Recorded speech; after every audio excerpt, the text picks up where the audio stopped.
Par enerģijas dzērienu kaitīgo ietekmi uz cilvēku veselību ir runāts daudz un dikti, tāpēc mēs 4 istabas nolēmām eksperimentēt. Kā tad īsti šis dzēriens iedarbojas uz cilvēku veselību? Būtībā enerģijas dzēriens ir bezalkoholisks dzēriens, kura tā galvenā varbūt sastāvdaļa, kas parasti piesaista uzmanību, ir kofeīns.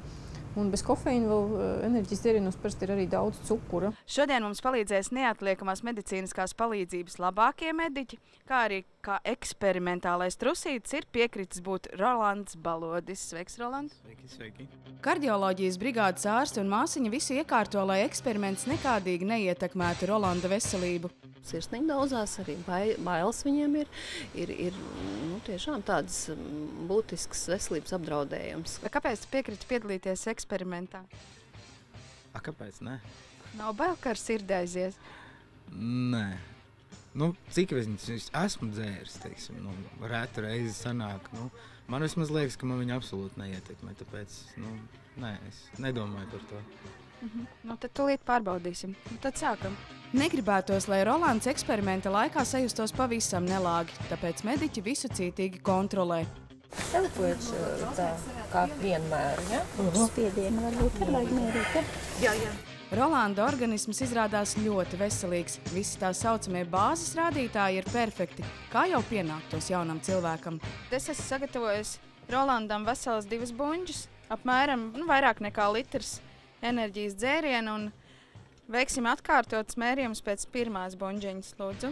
Puslitra enerģijas dzērienu tilpums jau teju pusē. Tu kaut ko pats jūti, ir kaut kādas pārmaiņas? Pagaidām ne. Iekūšu vēda. Ja viņš turpinātu izdzert vairākas šos tilpumus, tad droši vien mēs varam sagaidīt tomēr dažādas reakcijas no organisma puses. Un tad varbūt turpinam eksperimentu, piedāvājam Rolandam nākošo devu. Nevarētu teikt, ka Rolands ir priecīgs, kad saņem otru gāzētā enerģijas dzērienu buņģu, tomēr varonīgi cīnās. Man piepūties vēders, nevar iekšā dabūt. Pēkšņi rādītāji mediķu aparatūrā sāk mainīties ne uz to labāko pusi, tāpēc mediķi pieņem lēmumu neturpināt eksperimentu.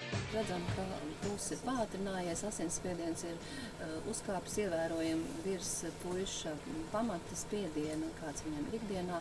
Un tātad, acīm redzot, mēs ar šo pašu arī droši vien beigsim. Ja Rolands ir spēka gados, tad pavisam mazi bērni, pusauģi šo dzērienu uzskata par limonādu un vēlas dzert gluži vai kā ūdeni. Šobrīd Latvijas mācību iestādēs ir aizliegts tirgot enerģijas dzērienus, turklāt iespējams pēc Saeimas deputāta Vladimira Reskāja iniciatīvas jau tuvākajā laikā neveselīgās dziras vairumtirgotāji būs pavisam neapmierināti.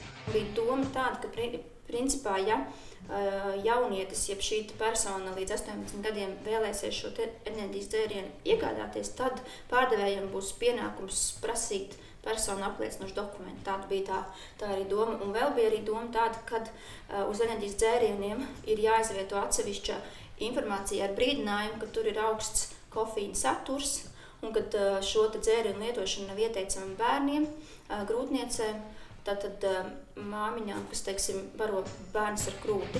Ekonomikas ministrija šo likuma projektu ir iesniegusi izskatīšanā Eiropas komisijā. Kamēr rezultātu vēl nav, institūcijas ir pārliecinātas, ka ir nepieciešama rūpīgāka sabiedrības, jo īpaši bērnu informēšana par gardā dzērienu kaitīgo ietekmi uz cilvēka organismu. Vairāk negribās.